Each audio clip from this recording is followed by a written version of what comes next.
Hello, everyone. We are live. We are live. We are live. We're live. Welcome to this would be March. Can you believe it's March? This is March 1st Friday Night Live. If you are in the chat, are you here? Please just say hi. Let me know where you're viewing from. That way I can say hi to you. You see me in my pirate gear. Okay. If you know, you know. So let a few more folks get in the room. Of course, you guys know how I do it. I got to let my mama know that I'm going live. She has to be sent a special link, and I should have did that before, but I go ahead and do it real. Give me 2 seconds to send mama a link because she'll say, I don't know how to get in, and I'll have to let my mom get into the live, you guys. So you guys know how it is. Give me a second. Let me share. Uh-oh. I mess up my numbers by what I just did. That's okay. Got to get my mom in here. Okay. Hold on. You guys, I'm having some struggles here today. Let's see. Let's say, Mama, I'm live. Mama, I'm live.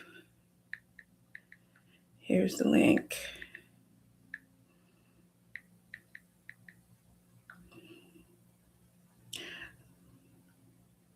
All right. Okay. I just sent my mama the link. So let's get started. Let's see.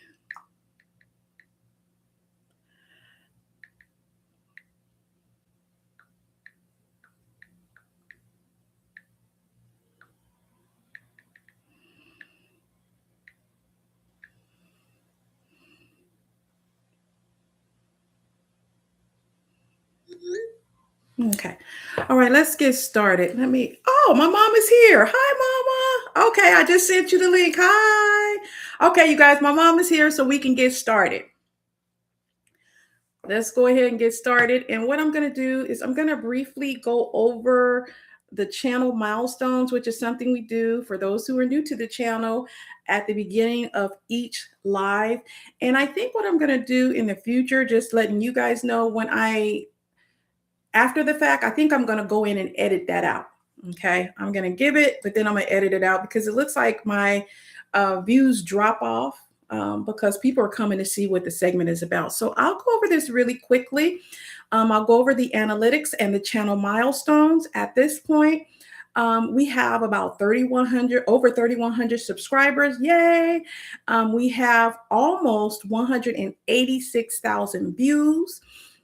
Within the last 90 days. Our international community includes, of course, the United States, the United Kingdom, Canada, Germany, and Australia, Trinidad, and Tobago. So I want to say welcome to the international community and welcome to my new ones and welcome to my day one. So let's get started and get right into the February polls. And these, I say, are polls. One of them is a quiz. So this particular poll, which was issued on February 19th, which was related to the video about Carter G. Woodson titled The Birth of Black History Month. And in this poll, I said, after watching Carter G. Woodson and the birth of Black History Month, I want to hear from you about how you connect the idea of teaching our own history. So basically, what that I should have turned that down. Sorry about that, guys. Basically, what that poll has to do with. I talked about Carter G. Woodson, who is considered the godfather of Black history, and I am basically discussing how Black history, to me, is something that we should be teaching and sharing and learning about. Okay, that's just my view. So I have a series that I started a couple years ago, and I kind of stopped doing it for a while, but I've resumed. It's called Teach Our Own History. Now, I'm going to say this. Uh, my goal, in honor of 100 years, okay, of Black history, um, my goal is to try to produce about 100 videos on Black history. Now, I'm not going to give myself a time limit on this because you guys know I get bored and I may, pivot to something else. But I have so far, I think 6 or 7, maybe 8, including the 3 I had already done. I did some good ones that I really like. You may go check those out. One is on Dr. Gladys West. The other one is on Azzy Morton Taylor, or Taylor Morton.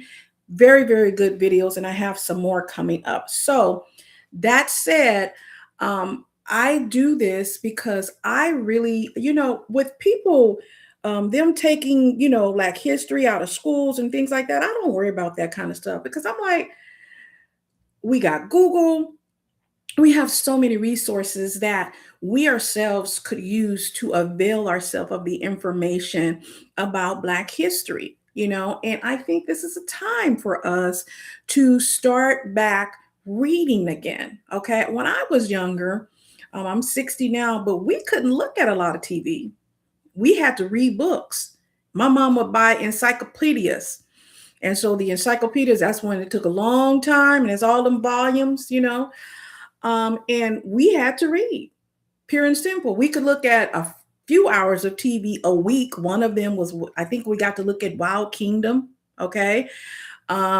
Any type of clean family oriented show we could look at. Now, I'm saying what my mom allowed us to do. I ain't saying we didn't sneak and look at stuff. We did sneak. Now she on the live, so she get to hear this. I'm 60. She can't do nothing about it now. But we had to read. So as a result, all of us, all of my siblings, except my baby brother, we read. Okay. He just didn't want to read. He was spoiled. Okay, my fault. But we read. So we, for us, banning us from TV was nothing because we didn't get to look at a lot of TV. That's when I was younger, right? So I'm saying all this to say maybe we can dedicate a few hours, a month. It don't have to be all in one sitting. Maybe, 10 minutes here, 10 minutes there of learning about our history.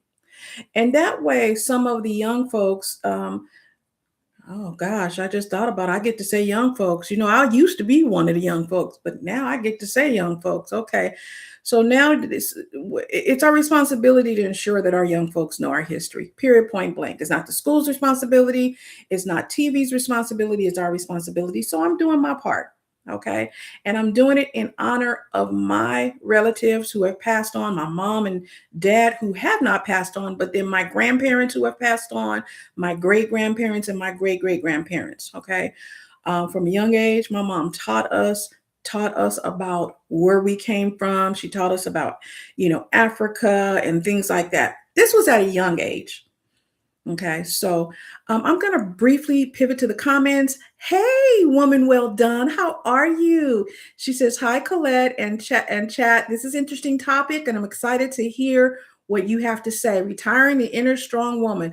How do we do that? We're going to get to that, and I'm going to get through this other stuff real quickly." And this is my mom saying hi. Hi, saying I'm here. Okay, so let me go to the next poll real quick. The next poll, like I said, I did a video about Azzy Taylor Morton, and it's titled "The Woman Whose Name Was on Our Currency."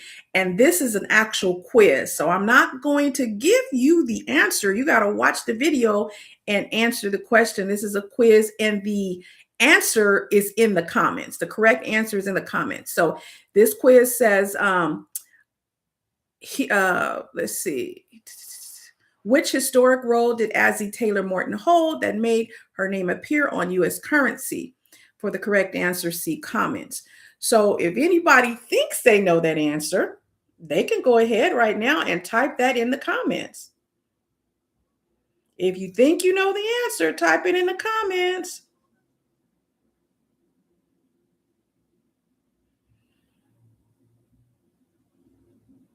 Okay, I'll wait for a few seconds. I do want to get to tonight's segment.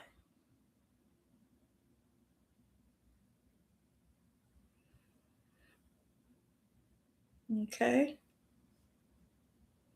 I'll wait a few more seconds.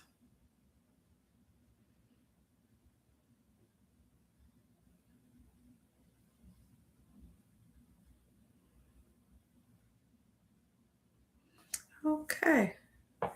Let's see if anybody got the right answer. And I'm not going to give you the right answer, so I don't know why I'm even waiting. Let's see.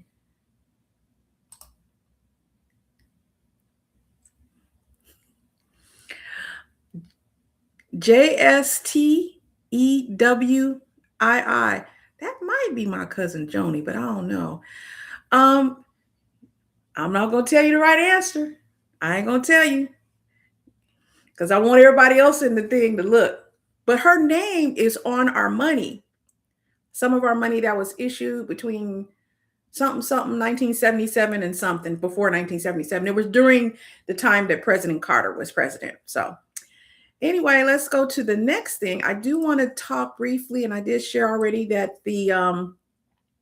that we do have some videos up, teach our own history. We have, again, I mentioned we have Dr. Gladys West, the Black woman behind GPS, and we have Azzy Taylor Morton, the Black woman whose name is on our money. I have linked the playlist to teach our own history. I have linked that in the description of this video. Okay, I do want to briefly go over upcoming content, upcoming content. My goal is to resume the Toxic Workplace and Bosses Survival Tools for Black Women series. I plan to do that sometime next week. There are currently about 7 videos in that playlist, and I have about 7 more currently in the queue. And when I say in the queue, it means I just need to record the videos.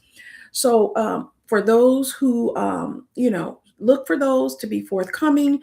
And I'm thinking maybe during the week of March 15th, I'll resume that. In the meantime, I encourage you go ahead and look at the playlist. Some good information in there. I have, like I said, linked the playlist in the description.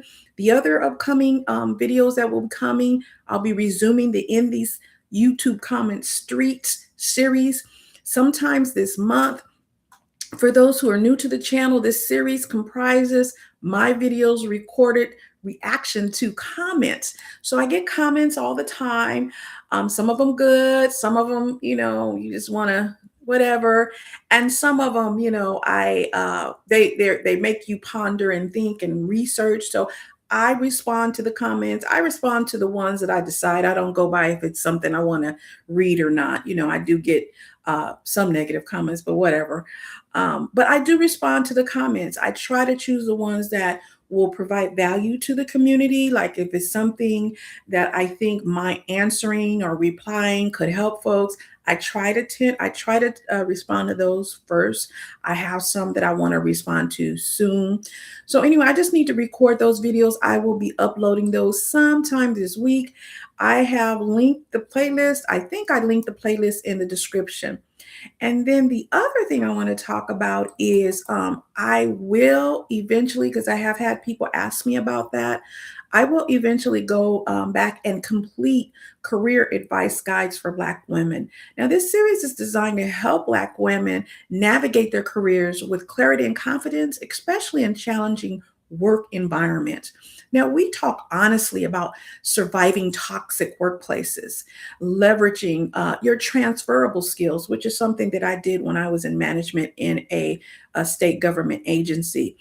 Um, Leveraging those transferable skills and positioning yourself for new opportunities. Sometimes we're on positions or in positions that are not serving us, that are actually harmful for us, but we can't always leave.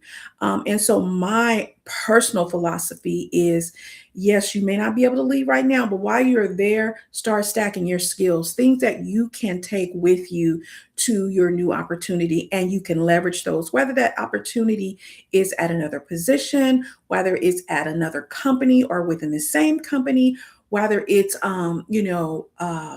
starting your own business. Okay. And for, what I like about this series is I get to share some of my over almost 30 years of experience. Okay. So, like I said, this is whether you are seeking advancement, considering entrepreneurship, preparing for your next interview, you will find practical strategies. I hired for years. I taught managers how to hire, how to screen out applications. Now, this is before ATS, those automatic systems that they have. I led decades of coaching managers. So this information will be available to you as you watch some of these guides. Again, I have linked the playlist in the description. And so just you guys avail yourself of this information. Now we're going to go ahead and get into our segment. I want to check the chat to see what we got going on here. Okay. Do you have any questions? No. Okay. Drink some water before I get started here. I know my mom gonna say, "Do you have lipstick on?" Mama, I do. It's orange.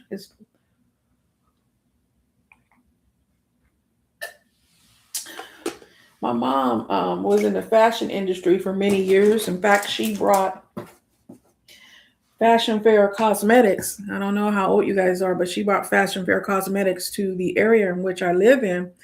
And she also was involved with the Ebony Fashion Show when it used to come to the area I live in California for many years. So, when I come on, I'm always thinking about what my mom gonna say about my makeup, how I'm looking, and all that because she is that girl. Okay, she was that girl, and she still is.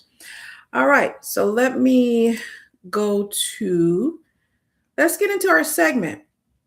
Now, before we get into it, I do want to remind you about the you guys probably remember, those of you who've been here, that I did create a series called Black Women Escape the Cape. Okay. Now, that series was dedicated to helping Black women break free from the superwoman persona. We talked about the pressure of being everything to everyone all the time. We explored what it means to shift from performance to presence, from exhaustion to intentional self care, and from survival to self discovery. At its core, Escape the Cape was about vulnerability, about mental and physical well being, about reclaiming who we are beyond what the world demands of us, right? But tonight I want to go a little deeper because putting the cape down is one thing, figuring out who you are without it is something entirely different. So, in this next segment titled Who You Are Without the Struggle, How to Retire Your Inner Strong Woman, I want you to sit with that question for a moment. Who are you without the struggle? Who are you? And if you feel like sharing, that would be great. Maybe put it in the chat so we can all share. I know for me personally, and I'll start, um, I first had to ask myself this question after I left a very toxic and harmful working place. Um, I was in the I was always in a constant battle. Okay. I was always in the constant battle for protecting myself, right, from whatever was going on. Okay. Being accused of this, being accused of that, all while people were trying to utilize and exploit my talent, skills, and education for the furtherance of a program that did not want to recognize my contribution. Okay. That was exhausting. In addition to that, I had managers that reported to me who were also being harassed because they were Black. So trying to protect them and guide them all while they were fighting against me. So that was that. Then I had Black employees who came to me constantly about things and experiences that they lived through and wanted guidance on.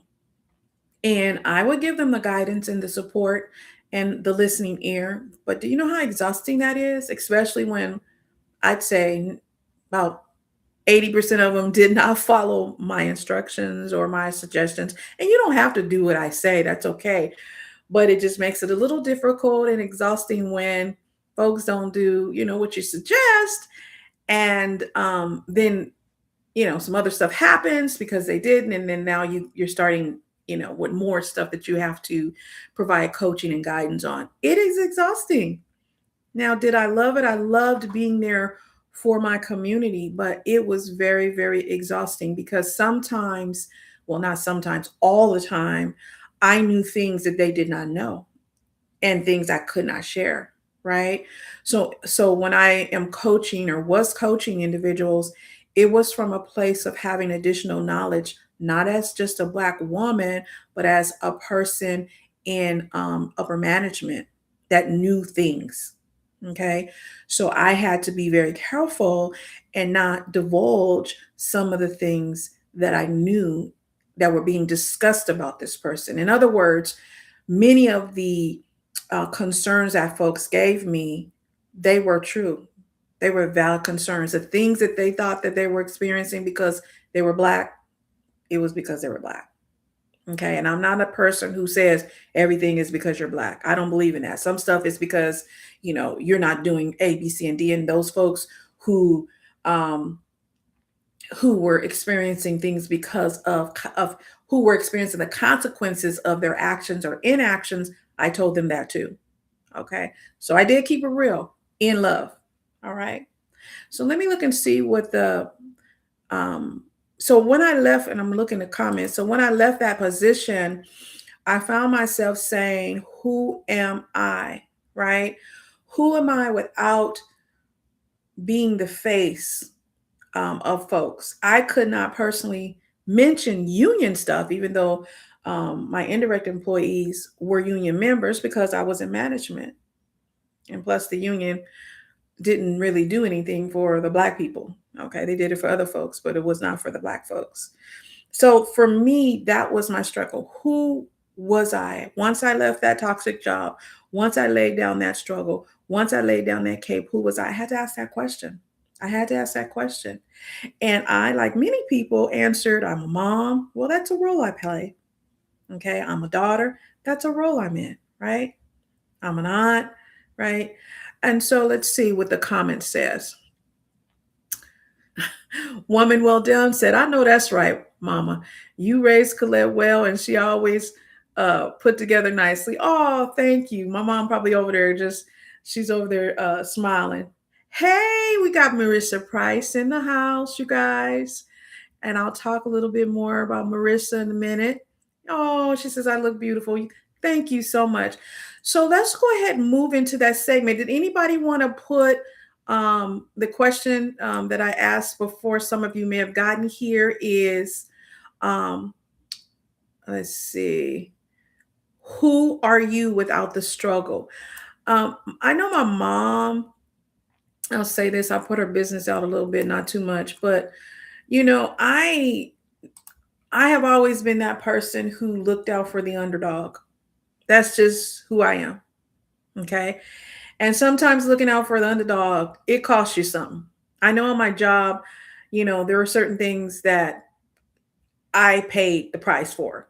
For example, if we were in management team meetings and certain um, high visible projects were coming up, and management would automatically bring up the names of all non-black people, mind you. Okay, all non-black people, and it would be every minority group, and of course Caucasians, no blacks. I would say, what about this person? And let me just be clear, I didn't bring those people up because they were black. I would bring them up because, let's say it was a high visibility position where training is involved on a new system. And I know this person was a trainer, okay, or they were part of a training cohort where they helped to train, right? And they also helped with a prior system, meaning that they're able to pivot and change quickly because when you're bringing in new systems, things change, right? Bring that person up, and I would get questioned. Oh, well, they may not be available. Well, did you ask? Okay. Did you ask? So that was part of my struggle going back to that. Good morning. Good evening, Danny. How you doing? And my mom, I used to, as a child, we lived in Oakland, and my mom and my father, though they were not in the Black Panther, we were completely aware of a lot of the Black Panther social activism. Okay, so my family has always been socially active, right? My mom, um, uh, she was always involved in making the community better. She worked at community centers. I got all these people who calling my mama their mama, right? Because my mother has always been that person who has been involved in the community. So I got that from her, okay, naturally. Okay, naturally. My grandmother, you guys may have heard of Allensworth. Allensworth is, well, Colonel Allensworth. He created a black town here in California. It's outside, it's between, it's by Bakersfield. My grandmother, I remember as a child when my grandmother was going around getting signatures for that. So social activism is a part of my life, and so that is a struggle. That is a one of us. That's one of many struggles. Some of us have other struggles. So let's go ahead and get into. Unless anybody has something to say, you put it in the comments. Let's get into the thing. So I want you to sit with the question. We did that. Who are you when there is nothing to fix? When there is no crisis to manage? When you are not holding everything together for everyone? Who are you? Okay. And I mentioned that I did the Escape the Cape playlist, and I got my cape over here somewhere. Let me get it. I have my cape over here that I used to have at work. I want to show that to you for a second. Let me just grab it.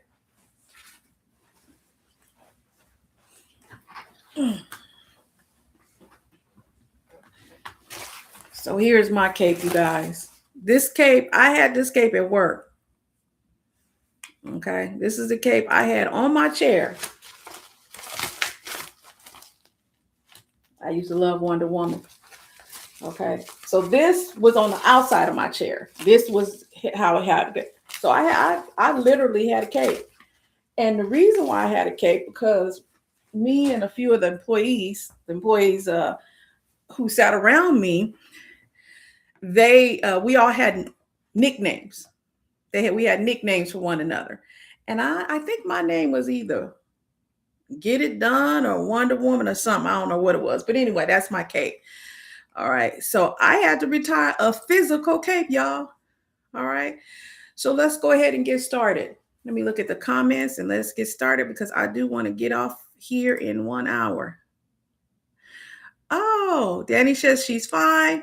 NOUS4K said hello, hello, hello, hello. Natural Ally D said ditto to Marissa. She said she loved a beautiful hair wrap. You rocking the orange. Hey, now you know. Now those who know what's happening, okay? But you know how we do it though, right? Thank you for all that you do for Black women. Oh, NOUS4K said. And so Danny said, not the cape, girl. Yes, I had a cape. I had a cape. Okay. Let's get into the segment. All right. All right. So we're going to go ahead and start with a question, right? What happens to the Black woman who always has it all together when there is finally nothing left to fix? So what happens to the Black woman who always has it together when there is finally nothing to fix? I'm going to go a little further and say, what happens to the Black woman when she decides that she didn't fix everything she's going to fix at this time in her life, and now she want to deal with her? What happens to her? Right? What happens to her? So for years, many of us have worn the strong Black woman label like a suit of armor. I did it. I did it for many years. You know, we wore it to work. We wore it in our families. We wore it in our friendships. We wore it in rooms where we were the only one, right? And many of us on these jobs, we have been the only one in those rooms. We have been the only one at the table. And we know the nonsense that happens, the micro aggressions, the little snide comments that happens, right, in those closed door settings. Sometimes it's in public. I've had it happen to me in public, right? And we wear that strong woman, that strong Black woman uh, facial expression and that invisible cape, right? Right. But quietly beneath the cape, we were drowning in exhaustion and of constant survival, right? Because when you are always in fight or flight, even studies scientifically show that it takes a toll on your body. It increases cortisol levels, it increases so many things, right? Which uh, can cause you to lose weight, gain weight, retain weight, you know, those off your insulin sometime in some people. And we have some therapists, some social workers in the chat. They can tell you the emotional and mental toll, the type of exhaustion that you experience when you're always in fight or flight, right? Survival mode. Tonight, we're going to talk about putting that cape down, not because we're weak, right? But because we are finally safe enough to rest and we are claiming our safety. Now, you might say, Colette, it's a bunch going on. Now, I'm not going to get into politics on this channel because YouTube does some funny things, right? But we got some situationships going on all around the world, and we got them going on here in the United States. So you might say, how is it that we feel safe? Safety to me is an internal thing. Yes, it is a physical, external thing as well, but safety internally, that's something different. Maybe I'll do a video on that. Marissa, maybe you could do a video on that, or Danny. Both of them are social workers. If this resonates with you already, I want you to type in the chat, I'm ready to put down the cape. And actually, you don't even have to type that long sentence. Just say cape down. Cape down. Cape down. Let me look and see if we got any responses. Cape down.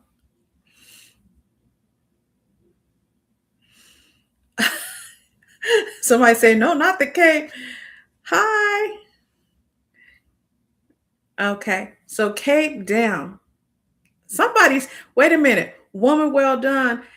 She says, cape in the trash. And while I'm talking, let me shout out a few of these people. They have channels. Woman Well Done has a channel. She does a lot of things around the home, making it beautiful for her family, cooking. I've gotten some recipes from her channel. Natural LID, she has a YouTube channel. Of course, Marissa Price Heals has a YouTube channel. I have people saying cape down, cape down. Okay, right, cape down. So let us begin with the weight of the cape. So the strong Black woman archetype was once a survival tool. It was necessary. And I said tool, okay, a survival tool. It was necessary, right? We needed it because it helped our grandmothers to endure some crazy stuff. It helped our mothers navigate systems that were not built for them, right? It helped many of us survive toxic workplaces, financial instability, divorce, single motherhood, caregiving, marriages, and daily microaggressions, right? But what you protected in 2006 can suffocate you in 2026. Somewhere along the line, okay, somewhere along the way, survival became identity, being the dependable one, the fixer, the rescuer, the one who does not cry, right? How many of us heard big girls don't cry? The one who does not break, right? Because we saw that as a badge of honor. I'll bend, but I won't break. The one who always figures it out, right? When I was growing up, a show called MacGyver, he would make stuff out of anything. Black women, Black people in general, Black women specifically, we know how to jimmy rig that thing. If something does not work, We know how to look at it, investigate it, and make it do what it do.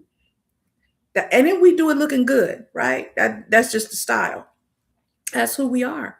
And that's a persona that we have adapted. And I'm not saying that's bad at all. So I don't want to give the impression that's bad. It is not. We have to do what we have to do sometimes. Sometimes we got to do workarounds. And then when the workaround don't work, we have to figure out a workaround of the workaround. In fact, before I retired, I was called the workaround queen. Okay. So if a project or stuff didn't work at work, people would say that's a Colette project. They actually said that. That's a Colette project. Why? Because I love to fix things. I love to look into things. I like to make things go smoothly. But I like most of all to figure things out. Now, I found a sense of pride in being known as the workaround queen, right? But I'm a human being. When that thing is fixed, if the workaround queen fixed it, how come her name ain't on something? I got tired of that. I got tired of people getting promoted off the stuff I fixed, right? I got tired of it, okay? But let me ask you something gently. When was the last time someone rescued you? Take a moment to think about it. We got some time. When was the last time someone rescued you? Now, I'm fortunate. I grew up with a very supportive family, my village, my mother, my late grandmother, and I've had that support. Okay. And I've had to be rescued a whole bunch of times, right? But when is the last time somebody rescued you? Put that in the chat if you want to share. If you don't want to share, it's okay. When was the last time you did not have to question everyone else? Excuse me. When is the last time you did not have to anticipate everyone else's needs before your own? Now, most of us are mothers, wives, what have you, grandmothers, great grandmothers, aunts, and we are always, whether we realize it or not, anticipating the needs of other people. And I'm not saying that's a bad thing. I'm not saying it's something that we should not do. Really, if I could get anything across, it would be to understand that there is a balance. Right now, people politically are wondering, where are we, Black people? Why aren't we out putting our bodies and our minds in harm's way for other folks? Why? Other causes. People are asking why. And we know when they say Black people, a lot of times that shows up as Black women knocking on doors, walking the streets with those little poster things. That's us. The picket signs. That's us, right? So in those cases, a lot of times we would anticipate and address the needs of others. Many of us are physically exhausted. Our bodies stay, and as I mentioned earlier, in fight or flight mode, even when we are perfectly safe. Our shoulders are tight. Some of us, jaw clenched, sleep shallow, mind racing about what's the next cause I got to run to? What's the next thing I got to do? What's the next, who's the next person I have to, meet the needs of? Okay. This is not personality. That is a trauma adaptation. It's a trauma response. Constant crisis management is not a character trait. It is a nervous system that never learned that it could power down, right? Even our computers, we power them down. But sometimes as Black women, we don't power down. How many of us drop in bed after all the things that we've been doing? From the time we get up in the morning, I know for me, as a divorced single mom of two, um, working a job that required a lot of mental and emotional energy, I would run from, work to taking the girls to doctor's appointments to their extracurricular activities. One was in soccer, basketball, lacrosse. The other one was in, she was a cheerleader.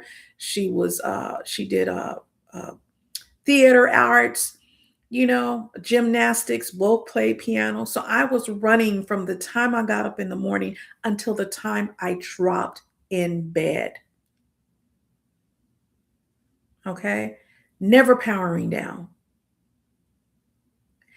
If you have ever felt tired in your soul, which I have, not just your schedule, type tired but hopeful in the chat. That's if you want to. If you don't, it's okay. I get it. And you could just write tired, type tired but hopeful. Or if you want, just say hopeful, because I like to think about the positive, because despite all the stuff we got going on, there's always hope. In fact, when I write in my gratitude journal daily, I try to write at least 7 things that I'm grateful for. And I always end, the seventh thing is always hope. I'm grateful for hope. Let me look and see what's happening in the chat real quick, and then we'll move on. Yeah, see, we have some of our people who specialize in mental health. Yep, being in flight, in the flight or fight mode all the time can do a number on our body. Somebody said, calm down for sure. I mean, cape down for sure. Somebody says, thanks for the, oh, okay, that was woman. Well done. Says, thanks for the shout out. I will check out the other pages as well. Um, I didn't want to cry tonight, Colette, but that question makes me emotional. Oh, I'm so sorry. I'm sorry. Go ahead and get your cry out, and then go ahead and write down what you're gonna do so that we can change that, or modify it if you can. Dark brown YNV says, you're so beautiful. You just gave me another idea on how to style my own head wraps. Girl, I had to look this up. Thank you. I have been that tired before. Yes, ma'am. I'm hopeful, tired but hopeful. Married here with 3 children. Ooh, yeah. I bet you guys are busy. I'm busy from sunrise to sunset. Trying to find me in the process is tough. Yes, it's a lot, especially when you're running a successful family. I'm not sure why some people think, and I'm just getting off topic, but they think that when you're married with children, that's, less stressful than being single with children. I think they're both very um, challenging. They're blessings, but they can be challenging because it's energy that's expended, right? So, thank you for sharing. So let's continue. So now I want to dismantle the corporate battleground. Now, some of you may not be in a corporate environment right now, but you can apply it to the areas of your life. So let's talk about the workplace, because many of us have forged that cape in corporate battlegrounds. I know I did, in environments where hypervigilance was not optional, it was required for survival. So you learn to read the room. How many of us can do that? We can read the room and we know what's up. Okay.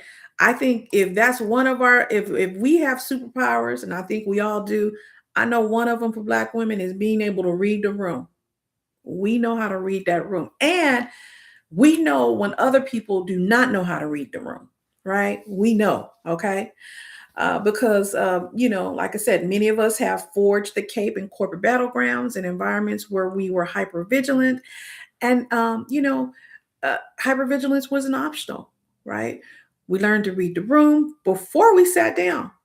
We learned to prepare, right? Or over prepare. We learned to overperform. We learned to be twice as good, sometimes 3 times, 4 times as good. Okay. We learn to document everything. And many of us, I think, adapt photographic memories because we had to, right? For safety reasons. We learned to smile through disrespect. We learned to carry teams quietly. I know I've done that a lot. And let us tell the truth. In some of these rooms, that excellence didn't protect you. It didn't. It didn't. It only made you more visible. So you worked harder, spoke softer, stayed later, carried more. I remember before I retired, um, my children, my niece was my care provider for many years, and my mom back and forth. Um, they, I would stay late. Sometimes I wouldn't leave, especially if the girls were with their dad. Like if they were with their dad on the weekends, they were supposed to be with him.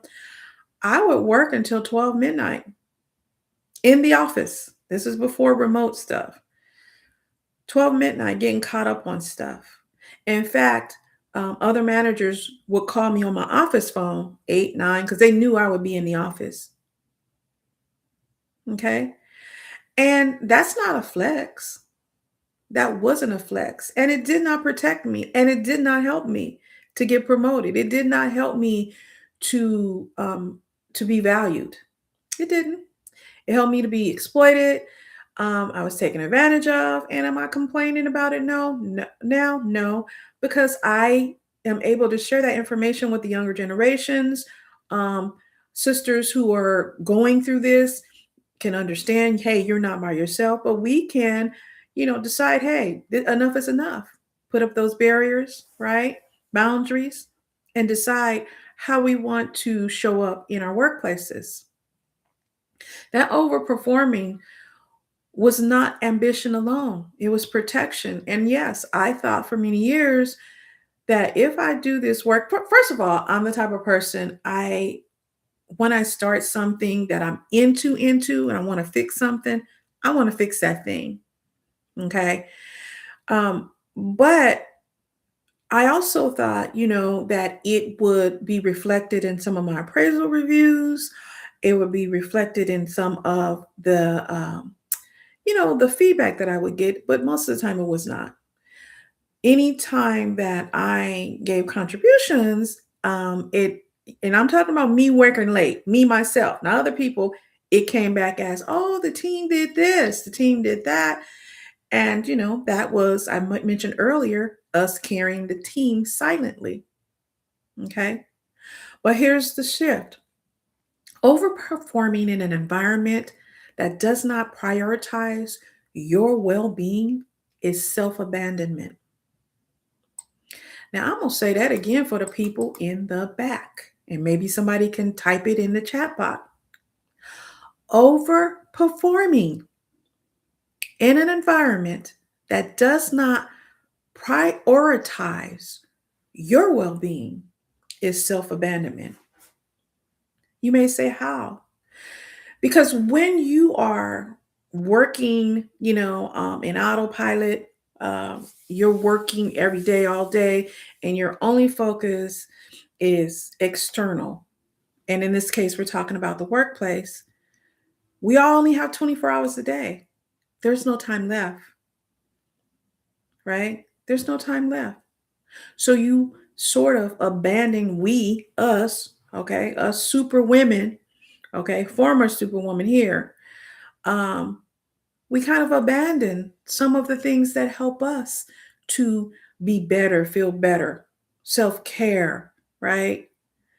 And many of us do not know that there is another way. Why? Because we are expected to overperform, to overextend.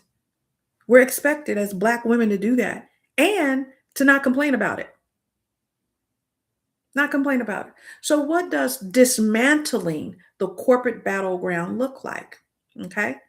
It looks like shifting from a defensive posture to a boundary based professionalism. For example, I after I retired, I accepted a position with a family owned company, a Black owned family company. And in that position, I was there to kind of do some change management.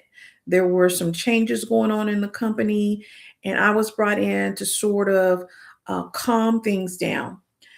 The owner of that company would often text on my personal cell phone all times of the night things for me to do the next day or whenever. And this was constant. And I initially would respond, okay? But I began to erect a boundary based professional posture. So, how did I do that? One, I told them I need to get a corporate phone. Okay. I was offered a corporate phone initially, but I rejected it. I said, oh, I don't need one, but I got one. The other thing I did is I did not answer that phone or text, respond to any text after I was off work. In fact, I turned the phone down, off, and told other managers, you guys need to do the same thing. Okay. So that's just an example. It looks like doing your job well without volunteering to carry emotional labor that was never yours. That's another way of putting up a boundary based professional posture. Okay. It looks like declining meetings that drain you. Now, some people, depending on what position you're in, can, decline meetings. Sometimes you can. And I'm going to just tell you something. Right before I retired, because I was on a number of high profile projects and I was being called into different meetings, and some of the meetings, they didn't really have anything to do with me. I got to the point where I was like, I'm not going to that meeting. Okay. It looks like documenting without obsessing. So I got to the point in my career, many of you know what I mean, especially if you worked in toxic workplaces. Shout out to Marissa Price, who talks about redefining yourself after toxic workplaces. Again, I'll talk a little bit more about Marissa and her efforts a little later on in the segment. But understanding that, you don't want to obsess over documenting things, but you want to document things that are going on, that are happening. One, because it's important for a later time. Two, documentation can be cathartic. Yes, it can be traumatic, but then it can also be cathartic if you understand what I mean. Okay. It looks like recognizing that not every fire is yours to extinguish. That means that you don't have to be in the front of every cause at work. I just mentioned about politically. We don't have to be the front, right? We, Black people, have been the front of almost every cause imaginable for everyone, okay, without reciprocity. I'm just going to keep it real. We don't have to do that. Okay. We don't have to do that. We can prioritize our energy and focus on the things that are going to um, help us. And I don't think that's selfish. I think it's wise. Let me ask you this. Have you ever tied your worth to being indispensable? Have you ever done that? I have. I have. If that has been you, just type learning in the chat. If you have ever tied your worth to being indispensable, whether it's a job, whether it's a volunteer position, whether it's in entrepreneurship, whether it's in your family, type learning in the chat if you want to. Okay. We look at the chat, see how we moving. Oh, this chat is moving. Oh goodness. Let me go back and see what I missed. Okay. Woman, well done, said facts. Danny says speak and praise you. You are now free from that environment. Sonia says, hello, everyone. God bless. Marissa says, oh, yes, looking at the email 1,000 times before sending it. Yes. Marissa, I know about that. Dark Brown YNV says, working for a Black-owned business is a dream come true. However, sometimes They will not respect your boundaries. Yes, especially if you are a younger Black person, you have to set boundaries up front. Okay. Marissa says learning. Right. So, yes, that was my dream to kind of work for a Black owned business, but I can do a video about that later. If you guys want me to do the video, just say video. I talk about it. Okay. So now let's talk about cultivating the soft identity. Now, this is where it gets tender, right? Who are you when you are not in survival mode? I want you to just think about it. Who are you when you're not in survival mode? And even if you want to write this down, maybe replay this, I'll put the timestamps in here. Um, and you can come back and review this video so then you don't have to see all the stuff at the beginning or at the end. Who are you when now maybe I'll put this in the chat, when you are not in survival mode? Who are you? Okay. The next question, who are you when you are not pivoting, fixing, managing, or rescuing? Who are you? Who are you? Just think about today. Think about what you did today. Think about what, and I should have said, who are you when you're not proving? I said pivoting, but who are you when you're not proving yourself? When you're not fixing something, when you're not managing. And it doesn't mean that you're in management. You could be, if you're a homemaker, you're managing the household, you're managing the children, you're managing all kind of stuff that goes with that. Okay. Who are you when you're not rescuing?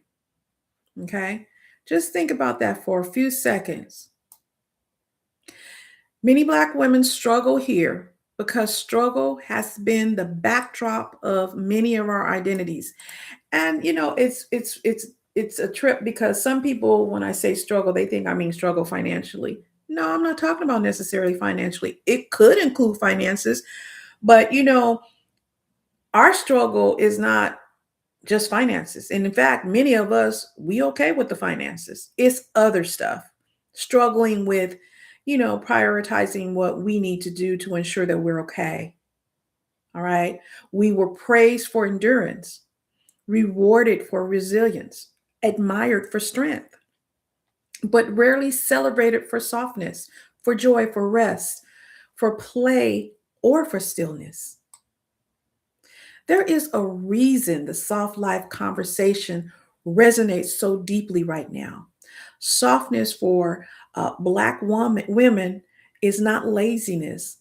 It is reclamation. It is political. It is spiritual. It is personal.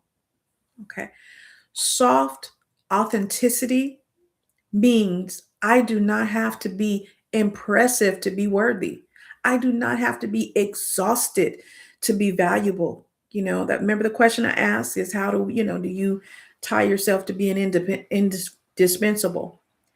I do not have to earn rest through suffering. And we've all heard of the book, right? Can somebody put the name of the book, Rest is Resistance, and who it's by, in the chat for me?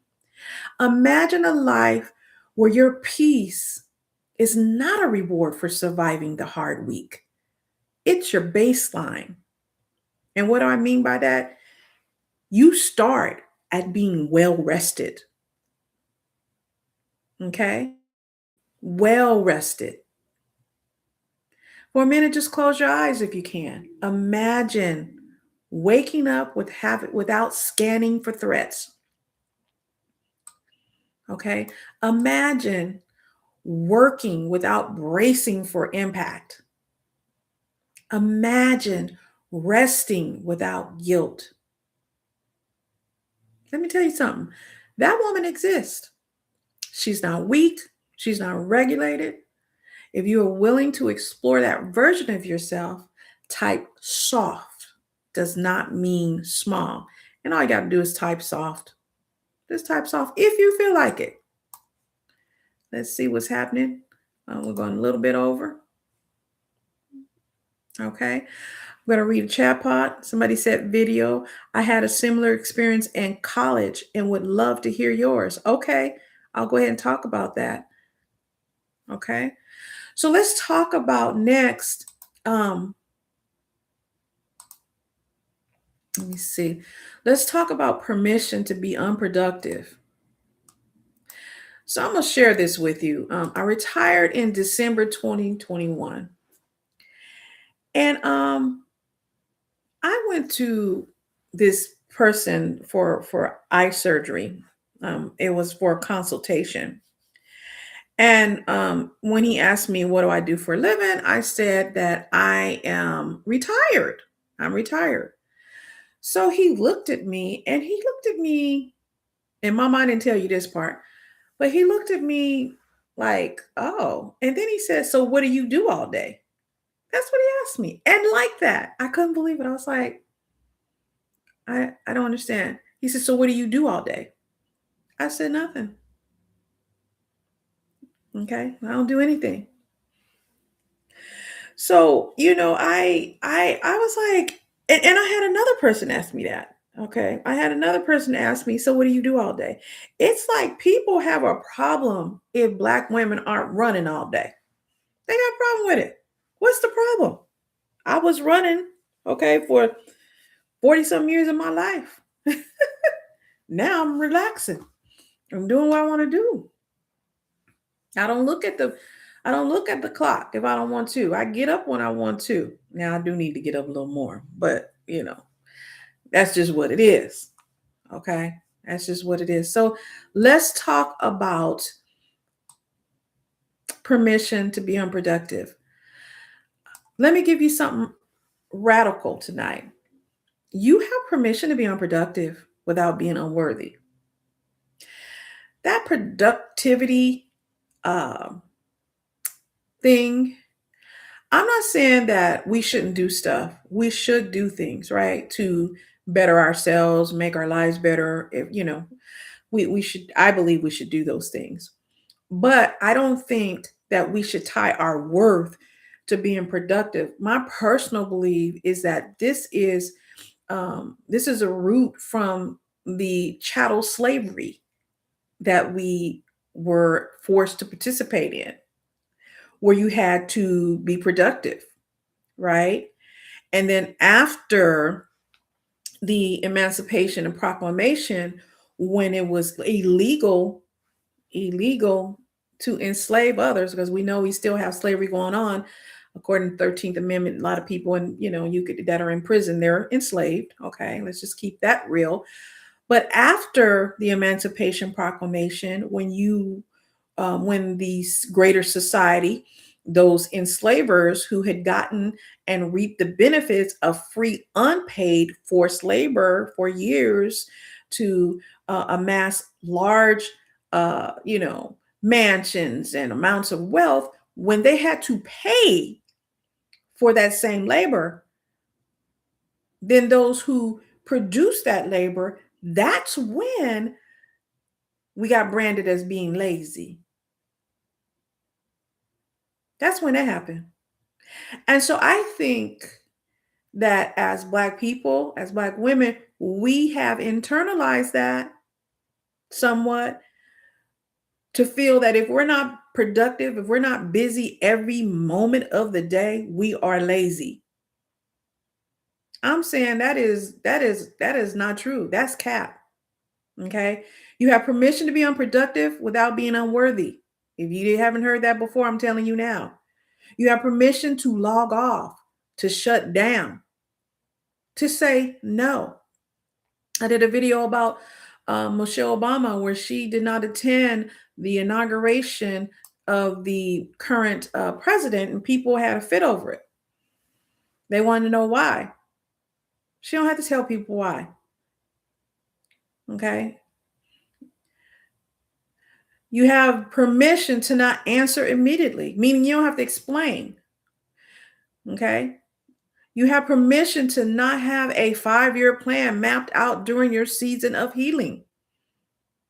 The Bible says in the Bible, there's a scripture that says, hang on the tree.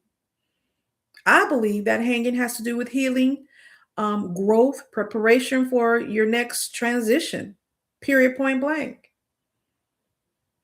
You have permission not to monetize every skill. I do these videos. I have some other things coming out. Certain people are like, hey, you should charge for that. I don't want to charge for it. I could. I'm not interested in that. That's not where I am at this point in my life.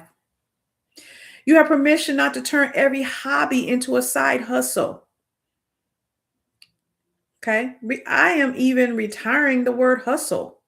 I'm not hustling. Okay. I'm walking slow into this new season. I just turned 60 January 28th. And honey, I'm walking slow. Now y'all might say, y'all, you walking slow because you have to. Well, I'm walking slow because I want to. A little bit because I have to too. So whatever. Some of you have left toxic jobs after decades. I did that. I know Marissa did that. Some of you are still there planning your exit. Okay. And Marissa is co-founder of a resource, Job Liberation, virtual summit for Black women, which is coming up May 1st through May 3rd. I'll talk more about that later. Okay. She and Dr. Kamani Norrington Sands have provided a very, very valuable resource for Black women to help you plan your exit. The link is in the description box. And Marissa, go ahead. I don't know if you could put a link in the, I'll put the link in there. Okay. So some of you are planning to do that. Some of you are in leadership and carrying the weight of representation. But hear me clearly. Okay. Let me just tell you some stuff. Your value does not increase because you're struggling. Your stress does. And it does not decrease because you're resting. Guess what decreases? Your stress does. That belief system has to be dismantled intentionally. Okay? So in the chat pot, go ahead. If you hear what I'm saying, say, I hear you. That's all you got to do is say, I hear you. Let me look and see what's happening over here. Oh, this chat is moving quickly.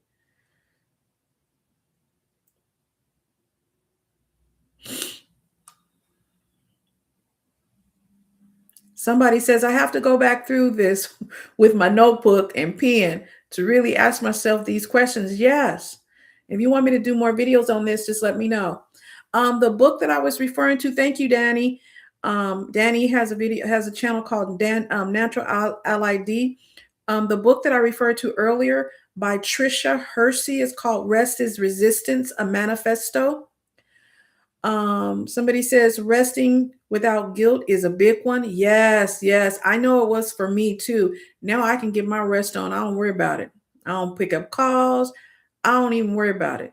Thanks for the book. Somebody says, you are welcome, dear. Somebody says, so they are jealous. Woo. I don't know what she said. That's Marissa. Somebody said, yes.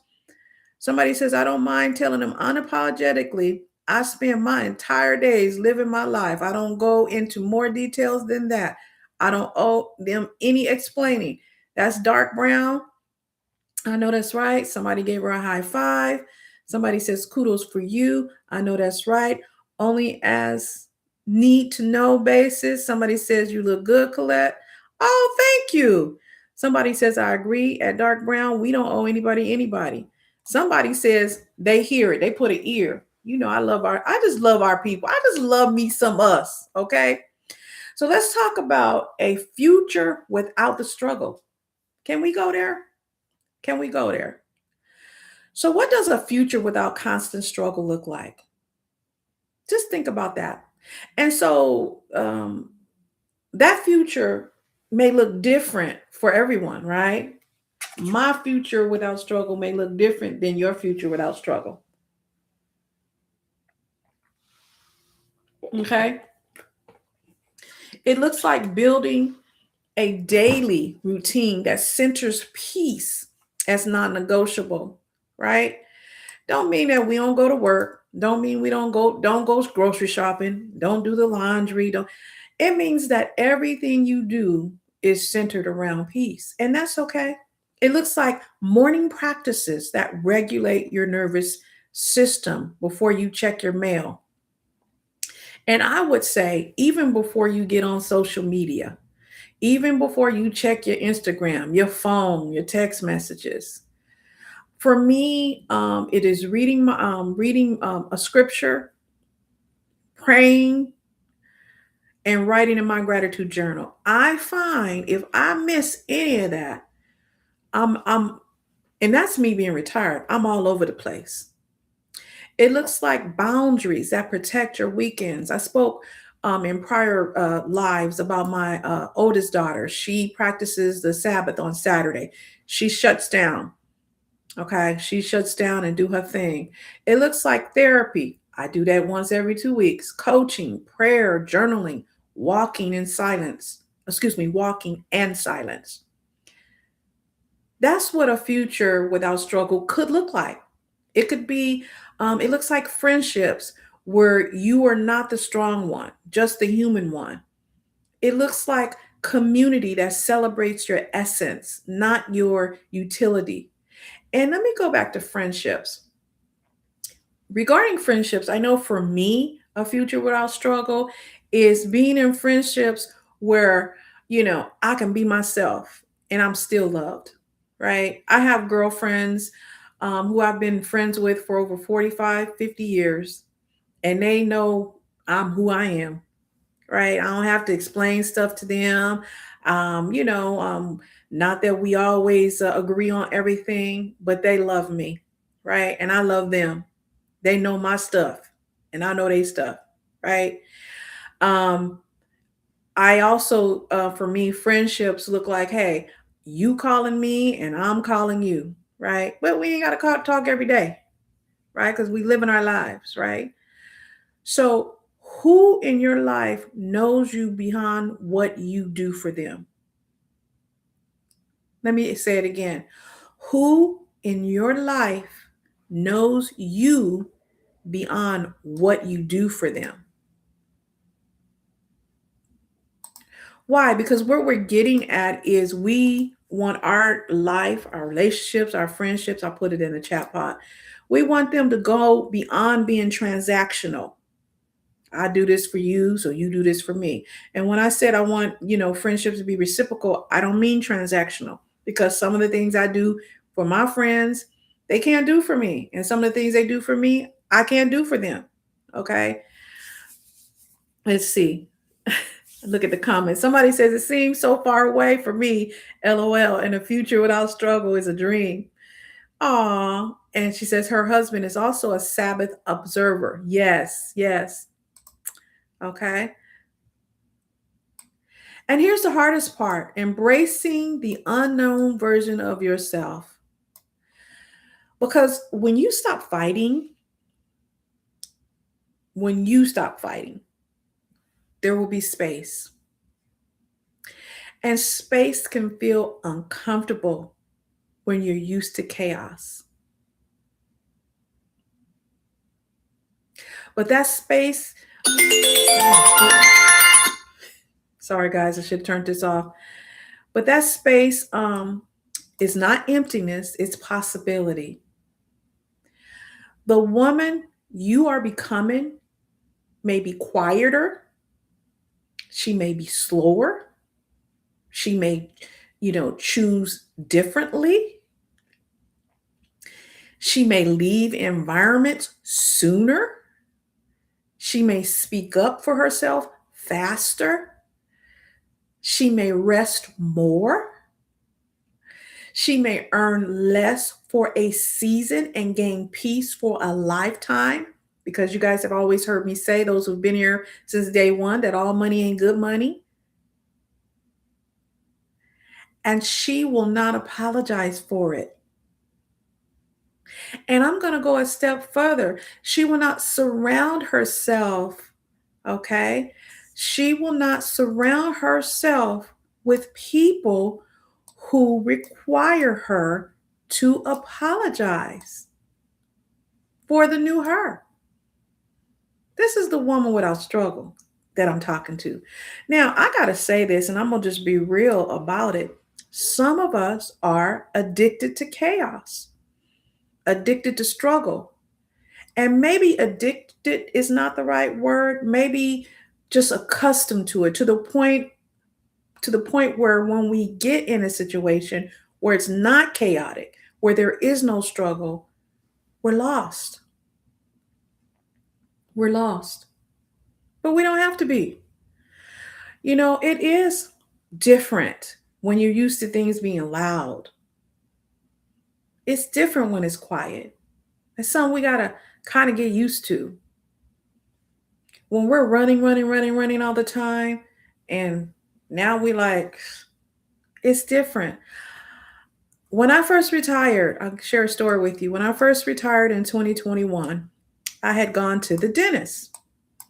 And we've been going to this dentist since my oldest, she's 28. So we've been going there since she's been about 3 years old. So that's 25 years. I don't like to jump around medical providers, right? So most of them have been in my life for a long time. So anyway, I had gone to my dental appointment, and norm used to be after the dental appointments that I had been going to for years, I was always rushing. Either I had to rush from the appointment to go get one of the girls to take them here, or I had to rush back to the office because I had a meeting, or I had to rush to do just any number of things. So this at this appointment, the hygienist and I were talking because we talked for years. We know each other. I saw her kids born. She saw my kids grow up. We've been coming there 25 years. And I was just resting in the chair. And I even said, wow. And she noticed. She said, wow, this is the first time you didn't have a meeting to rush off to. And I thought, she's right. I didn't have to rush. I was able to just be. And that's what a future, okay, without struggle could look like for all of you. Okay. I'm still learning this thing. Okay. I'm still learning stuff. I'm still trying to adjust to not having to run around all the time. And it has been something that I'm having to learn slowly because I'm not used to it. Okay. In addition to that, I'm not used to, having to run all over the place. My kids are grown now. My nephew, he's 18. Okay. So I want to open this up to you. What part of the cape, okay, of the cape are you most ready to release? Okay. Here go my cape again. Here go my cape. What part of the cape are you most ready to relieve? Okay. Excuse me, I said relieve, release. What part are you most ready to release? I'll put it in the chat pot. You want to answer and share, that's fine. If not, that's okay. The overperforming, the hypervigilance, the fixer identity, the emotional labor. What parts of those particular things are you ready to release? What part of overperforming are you most ready to release? What part of hypervigilance are you most ready to release? What part of the fixer identity are you most ready to release? What part of emotional labor are us most ready to release? You can chat, you can type it in the chat pod if you want to share, if you feel so inclined, if you feel comfortable. Let me look and see how we looking in the chat.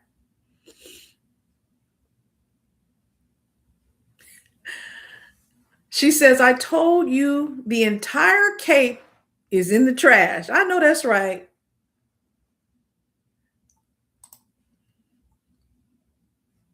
So, as we close this segment, I want you to remember this: the strong Black woman archetype, archetype, it helped you, us to survive. It did.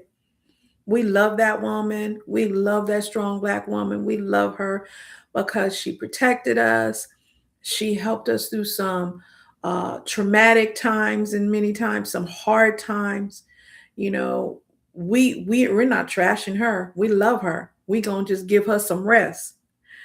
But you are allowed to evolve beyond survival. That's what we're talking about, really. You're allowed to trade the hyper vigilance for soft authenticity. You know, the trade crisis management for you're allowed to trade crisis management for internal joy. Everything is not a thing. Okay, I had to learn that too. Everything is not a thing. You're able to trade exhaustion for ease. You're not abandoning strength. You're redefining it, right? Because you are still who you are. You're still strong. You're still that girl, that woman, right? Strength could look like boundaries. Strength could look like therapy. Strength could look like rest. Strength could look like saying, I no longer live in an emergency role, right? I don't live there anymore. If this conversation resonated with you, make sure you share with another woman. Now, before we leave, um, I want to say more. I want you to type in the chat pod if this meant anything to you. Just say, hey, thank you. But I want to talk about a resource.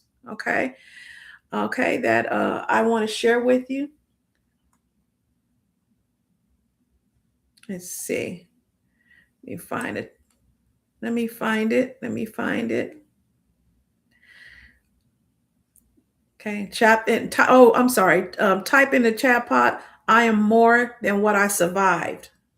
I am more than what I'm survived. That is beyond the cape. And the woman you are becoming does not need armor to exist. She simply needs peace. Peace.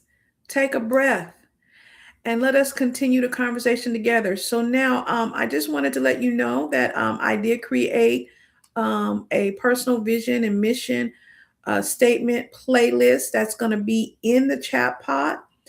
That particular playlist has about 13 hours of content. I would encourage you to go through that. It can help you when you're redefining who that woman is now without a struggle, right? It will help you to determine, what is your vision gonna be for right now. It could change, and if it's too much for you, just look at it and just kind of just write down some things that will help you. Okay, I also created the personal vision and mission workbook. I didn't bring it in here with me. It's a great tool. Some people have purchased it from Amazon. Feel free, and I put the link in. I think I put the link in the description pod. You can go ahead and purchase that. It can help you go deeper and understand some of the things that you are looking forward to. Okay. I also wanted to share a resource with you that's coming up. It's the 2026 Job Liberation Virtual Summit for Black Women. Speaking of, I had mentioned Dr. Kamani and Dr. Kamani and Marissa Price. They are co-founders of the Job Liberation Virtual Summit for Black Women. The third annual Job Liberation Virtual Summit for Black Women will take place online on May 1st through the 3rd. This year's theme is preparation is power, building income, options, and stability in uncertain times. Dr. Kamani and Marissa created this resource as a safe space designed to help Black women globally prepare, pivot, heal, and expand their economic options in uncertain times. You are invited to step into a supportive environment where preparation replaces panic and strategy replaces survival mode. We were just talking about this, right?